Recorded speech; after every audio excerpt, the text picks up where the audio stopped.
Welcome to Stories of Impact. I'm your host, Tavia Gilbert, and along with journalist Richard Sergey, every first and third Tuesday of the month, we share conversations about the art and science of human flourishing. It's Thanksgiving week in the United States, and this Thursday, many of us will be with friends and family for the kickoff to 6 weeks of holiday cheer. But for so many people in America, the holidays can be a very lonely time. While the Pew Research Center reports that a small minority of Americans, just 8%, say they have no friends, the Kaiser Family Foundation says that 22% of American adults report feeling lonely some of the time or all of the time. If 20 million of us have no friends, and more than 50 million of us feel lonely so often, and all of us have experienced loneliness in some seasons of our lives, is America experiencing a loneliness epidemic? In his 2023 report, Our Epidemic of Loneliness and Isolation, our Surgeon General, Dr. Vivek H. Murthy, says yes. Loneliness and disconnection have consequences not only for individual health, but for the health of the nation. Colloquially, people define loneliness in a very broad and casual way, right? It's any type of lack in social connection. There is consensus in trying to define loneliness as a subjective experience. It's how a person individually feels. And it's largely a dissatisfaction or an upset or a feeling of lack that comes from a discrepancy between how much social connection a person wants and how much social connection a person has. So when that discrepancy is wide, a person will report that they feel lonely. Dr. Emiliana Simon-Thomas is the science director at UC Berkeley's Greater Good Science Center, which tracks cutting-edge research studies that focus on how important our relationships, our tendency towards generosity and cooperation, and our sense of mattering or contribution to our communities are to our health and well-being over the course of our lives. She wants to understand the science of loneliness. In the US, loneliness or social disconnection has been increasing for the last 15, 20 years in kind of dramatic and noticeable ways. And the finding about the equivalency between loneliness, the health implications of loneliness, and behavioral decisions like being a chronic smoker or perhaps physical conditions like being morbidly obese are from studies that look at longevity, that look at mortality, and show that, in fact, people who self-report feeling lonely for years and years end up having the same expectations and disease risk as people who have these behavioral health issues that put their health and longevity at risk. Why is it a problem? Because the disease states that are related to loneliness, which in many respects functions in a very similar way to a chronic stress, right? Loneliness is physiologically pretty similar to the experience of persistent and chronic stress in life, are costly. We as a society end up having to manage and support people who are experiencing these health difficulties and dying younger as a result of their loneliness. I think what makes loneliness unique is that it feels somehow more palpable than some of the other kinds of disease states or health risks that we might think of. People don't necessarily recognize themselves as being lonely or recognize loneliness in each other as readily. And we certainly know as less than we might like to about why. Like, why has loneliness become a public health emergency in the past decade and a half? What is it about our culture? What is it about our daily behaviors? What is it about our communities and our social infrastructure that has really increased the incidence of loneliness in the recent past? How does Dr. Simon-Thomas answer those questions? We have entered a period in civilization where we choose and or expect a very, very tightly packed, highly active schedule where most moments are are dedicated to some kind of particular activity that's focused on our success as a human. There's less of that undirected or leisurely or just incidental time to connect with each other in casual ways. One of the classic studies about people's willingness to help each other showed that and these were seminary students, even people who were training to be nurturing humans for their communities, if they were in a rush and they passed by somebody who was communicating need and discomfort, they were less likely to help. So that's like even a harder thing, to find yourself inclined to help someone, but just to have a casual, meaningful conversation or find points of connection is increasingly difficult with this kind of hustle, time, poverty type of lifestyle that we are finding ourselves in. And needing help and having that need ignored, that's one of the loneliest feelings in the world. Human beings are an ultra-social species. We have evolved with the expectation of being together. Being isolated, being ostracized, being involuntarily forced into solitude has always been a form of punishment. And so when it occurs spontaneously in day-to-day life, it retains that quality. It's still a form of punishment in our lives, and that's unpleasant. That's stressful. When we are deprived of social support, that registers in our body as a chronic stress. Our blood pressure is higher. Our cardiovascular system is working harder. We have a state of vigilance that is difficult for our physiological systems to maintain in an enduring way. And this is the reason why there's an increased risk of disease. Part of loneliness is feeling like you just don't matter, like you don't belong, right? Loneliness isn't just about my relationship, again, to my close family and friends. Loneliness is about whether I'm part of the collective and that I matter within that collective. And again, we expect to be in community. We expect to be contributing as much as we hope for, and for all intents and purposes, need support from others. Why is she drawn to this work? I come to this topic less as an expert in loneliness and more as an expert in connection, in the affordances, the skills, and the practices that guard against loneliness or that strengthen our sense of belonging. That said, what upsets me in my day-to-day life that makes me think about loneliness is a combination of dire poverty, people who are living in tents, who are unhoused, who are suffering from mental health crises, but are walking around and ill cared for in our society. And people who I feel like join communities that are focused on hostility and adversity from a place of loneliness, right? A place of being unloved, but ultimately joining with others who have had that same experience and endeavoring to cause harm as a way somehow to express the difficulty that they're facing in their lives.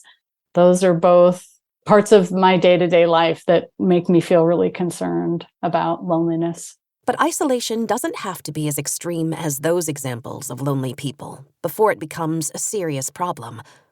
Another demographic concerns Dr. Simon Thomas. So I think purpose and meaning in later life is a big challenge. And there are lots of ideas about how communities and societies might do a better job at including and involving and inviting older adults to be part of community experiences, rather than, I think, what was kind of an emerging trend over the past several decades, which is to kind of send them into their own separate places where maybe they feel forgotten and left aside. And I think for older adults, once they've retired, once they're out of the workforce, there's something of a vacuum. Like, what can I do? How can I be helpful? How can I still contribute to my community in a way that is acknowledged, right? And it's not because I need to be validated, it's because I'm part of humanity. It's not just lack of connection with the workforce that isolates older adults, she adds, but a decreasing lack of mobility. Aside from the possibility that elder adults who are lonely are perhaps not receiving the kind of instrumental support that they might require given their limited mobility or greater risk of injury on a day-to-day basis, or just more difficulty navigating through the world and handling day-to-day errands and things like that. Humans were meant to be helping each other through this over the course of our lives, and something about how we live now has made that a little bit less normative. And I think this loneliness phenomenon is the result of that. So, what might help elderly people experience less loneliness? I think that older adults, rather than choosing to remain in a kind of independent, isolated living situation, might consider the possibility of staying close to their community, whether that's family or not. I think the idea of living alone, being kind of independent, is oversold in many regards, and having housemates, sharing space, being in a collective can be a really powerful way to avoid landing in a more lonely place in life. I think for older adults, there are probably many opportunities for volunteering, for getting involved in ways that societies could really benefit from.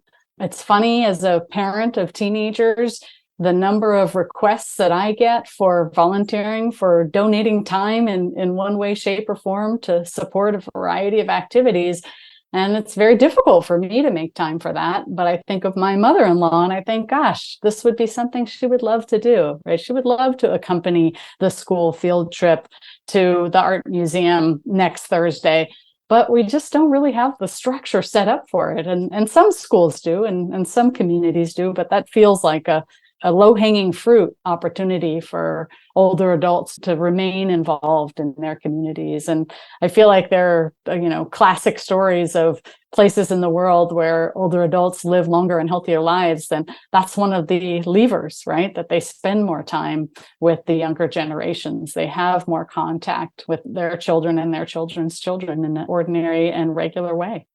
One more age group is a concern for Dr. Simon Thomas. Another popular topic du jour around loneliness and youth in particular spending less time together is digital technology. There's lots of back and forth about whether digital technology, in particular mobile devices or video games or social media platforms, make kids less interested in spending time together face-to-face, having in-person interactions. I think it's an ongoing discussion. There are certainly some kids for whom the risk is greater, and some kids for whom digital technology can actually provide community that maybe is otherwise unavailable to them. So it's a little bit of an open question, although it is really important that researchers continue to try to understand where the points of risk are and for whom digital technology might present a more prominent risk when it comes to, again, displacing those in-person, those important face-to-face connections with some kind of less fulfilling, digitally mediated type of activity. And what does the science explain about the risks of digital technology displacing in-person connection? If a human being learns to solicit a reward response in the pathways in their brain that signal pleasure from a digital platform that is more robust than what they can get in a face-to-face physical experience, that is problematic. So it can be quite problematic that the relationship to digital media and social media platforms ends up kind of just accentuating or highlighting small parts of social interactions that are of particular interest to adolescents, as opposed to presenting the full range or the full landscape of interpersonal opportunities.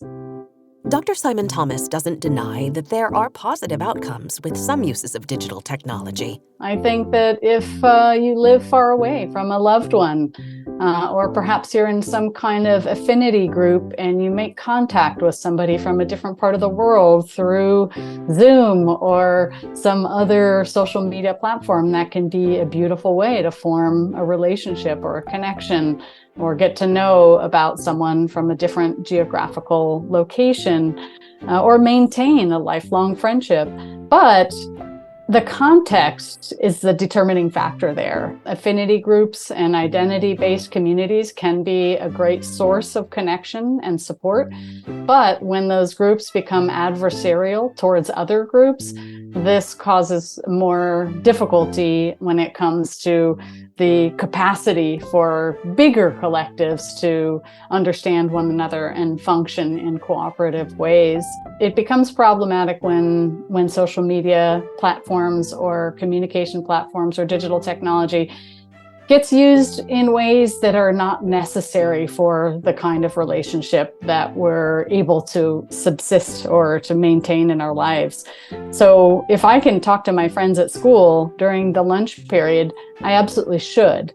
I think it's a mistake to spend that lunch period where I have the opportunity to interact with my peers and to form those social bonds and to navigate the social environment glued to a screen and interacting with people through a text messaging or social media platform.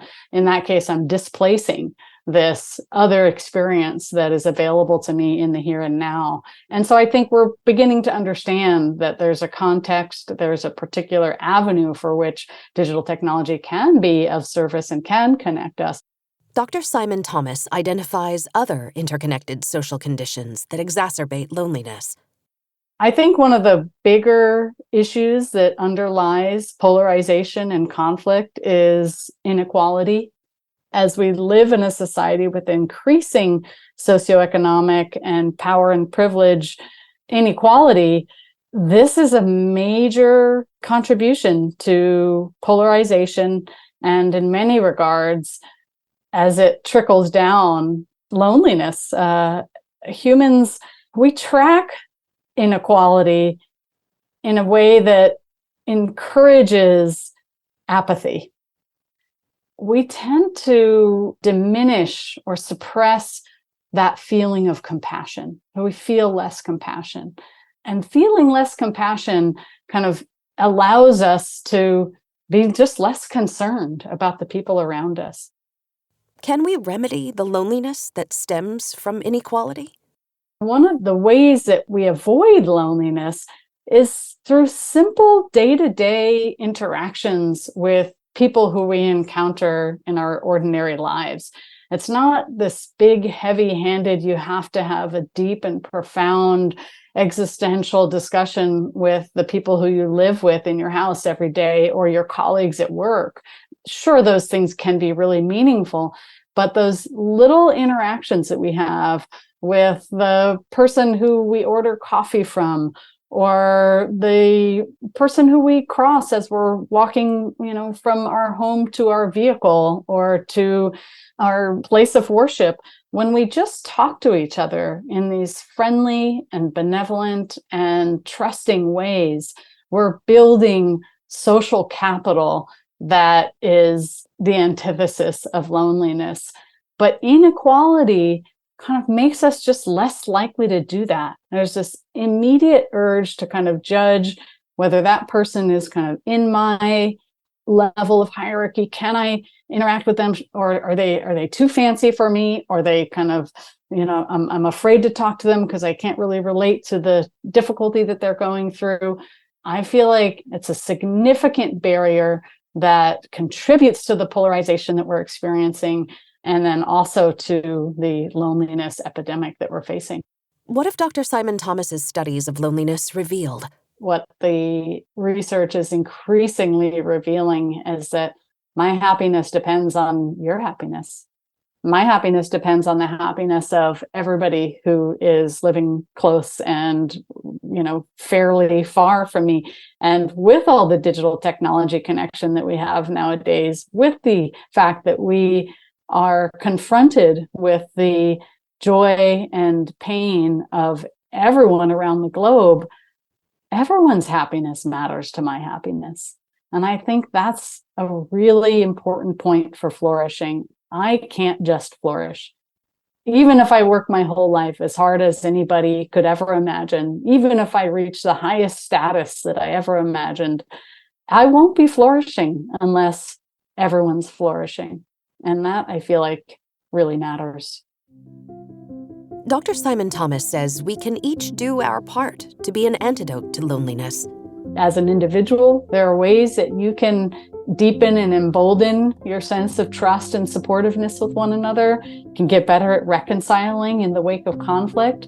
And then at the collective level, we as societies and communities, there are ways that we can rethink our culture, our policies, our infrastructure that actually will draw upon the inherent benefits of cooperative and supportive community rather than put ourselves at risk of enduring strife associated with loneliness and conflict and inequality. Affiliation with religious and spiritual groups in the US in particular, there's been a significant decline, right? People just aren't as committed or interested or involved.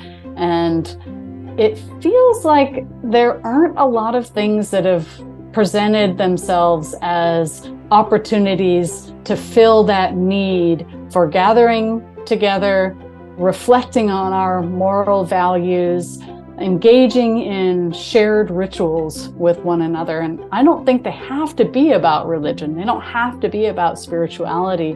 But the idea that it matters for people to come together in groups and share space in ways that is kind of benevolent and sometimes creative and has this ritual dimension to it. And ritual just means that sometimes we're doing exactly the same thing in concert with one another. We're doing things in unison with each other. Maybe it's playing music. Maybe it's sharing meals. Maybe it's engaging in aesthetic art.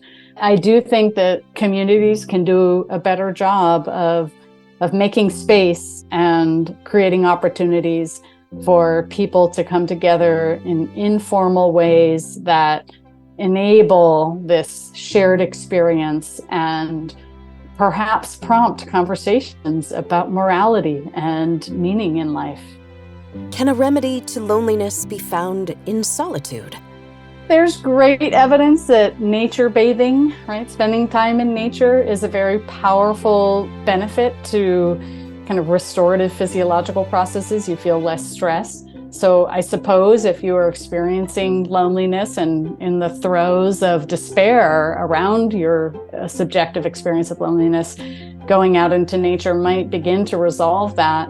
But I do think that the actual human relationship is essential, that people need to figure out how to connect with one another, how to strike up friendly banter in, again, very informal and incidental moments that you're out in the world. There's interesting research showing that we often assume that just chatting with other people is not going to be that fulfilling. We think that we would be more satisfied if we just kind of took this time to ourselves. That's what I think the evidence suggests, right? Being together, sharing interests, helping one another. It turns out that people do like being talked to.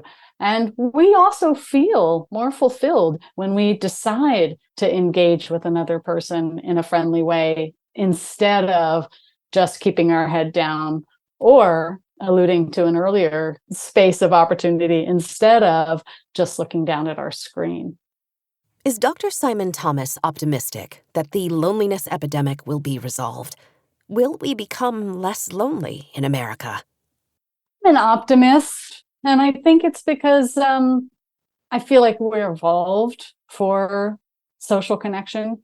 I think of work that looks at how cooperative and interdependent and helpful communities ultimately outperform more competitive and hostile and adversarial communities. I just feel like it's not going to come without difficulty.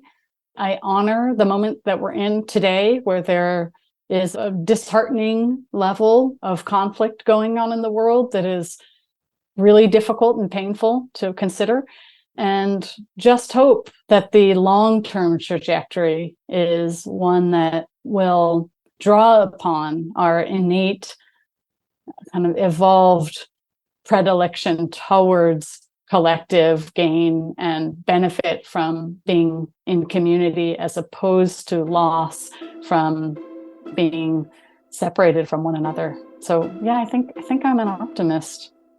I'm happy to end on that optimistic note. And I'm grateful for each of you and appreciate that you take the time to listen to the Stories of Impact podcast. All of us at TalkBox wish each of you a happy, abundant, loving Thanksgiving. Join Templeton World Charity Foundation this November 29th and 30th for the second annual Global Flourishing Conference, for dynamic dialogues with leading scientists, policymakers, practitioners, influencers, and advocates working on the scientific frontiers of flourishing. The Global Flourishing Conference is virtual and free for all. Visit humanflourishing.org to learn more. We'll be back in 2 weeks with another episode. In the meantime, if you enjoy the stories we share with you on the podcast, please follow us and rate and review us. You can find us on Twitter, Instagram, and Facebook, and at storiesofimpact.org. And be sure to sign up for the TWCF newsletter at templetonworldcharity.org. This has been the Stories of Impact podcast with Richard Sergey and Tavia Gilbert. Written and produced by TalkBox Productions and Tavia Gilbert. Senior producer, Katie Flood. Assistant producer, Oscar Falk. Music by Alexander Felipiak. Mix and master by Kayla Elrod. Executive producer, Michelle Cobb. The Stories of Impact podcast is generously supported by Templeton World Charity Foundation.